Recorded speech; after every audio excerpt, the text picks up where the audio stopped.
മഴ കനക്കുകയാണെങ്കിൽ ഓറഞ്ച് അലേർട്ടാണ്, അതിശക്തമായിട്ടുള്ള മഴയ്ക്ക് സാധ്യതയുണ്ട് എന്നാണ് കാലാവസ്ഥാ നിരീക്ഷണ കേന്ദ്രം നൽകുന്ന മുന്നറിയിപ്പ്. മാത്രമല്ല മണിക്കൂറിൽ 60 കിലോമീറ്റർ വരെ വേഗത്തിൽ കാറ്റ് വീശാനുള്ള സാധ്യത കൂടി ഉള്ളതുകൊണ്ട് ആ രീതിയിൽ മഴ മുന്നറിയിപ്പിൽ ഒരു ജാഗ്രത വേണം.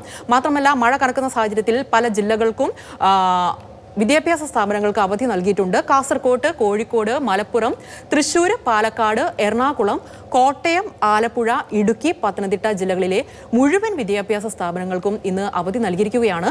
കണ്ണൂർ ജില്ലയിലെ പയ്യന്നൂര്, തളിപ്പറമ്പ്, ഇരിട്ടി ഈ താലൂക്കുകളിലെ പ്രൊഫഷണൽ കോളേജുകൾ ഒഴികെയുള്ള മറ്റ് വിദ്യാഭ്യാസ സ്ഥാപനങ്ങൾക്കുമൊക്കെ ഈ അവധി ബാധകമായിരിക്കും. വയനാട് ജില്ലയിലെ ദുരിതാശ്വാസ ക്യാമ്പുകൾ പ്രവർത്തിക്കുന്ന പല സ്കൂളുകളുമുണ്ട്. ആ സ്കൂളുകൾക്കും കോളേജുകൾക്കും ഇനിയൊരു അറിയിപ്പ് ഉണ്ടാകുന്നതുവരെ അവധിയായിരിക്കും എന്നുള്ള വിവരമാണ് പറഞ്ഞിരിക്കുന്നത്. ഇന്നും നാളെയും മറ്റന്നാളുമൊക്കെ 10-ാം തീയതി നടത്താൻ നിശ്ചയിച്ചിരുന്ന PSCയുടെ എല്ലാ ഓൺലൈൻ പരീക്ഷകളും ഈ പ്രതികൂല കാലാവസ്ഥ മൂലം മാറ്റിവെച്ചിരിക്കുകയാണ്. പുതുക്കിയ തീയതി പിന്നീട് അറിയിക്കും എന്നുള്ള വിവരമാണ് പുറത്തുവരുന്നത്.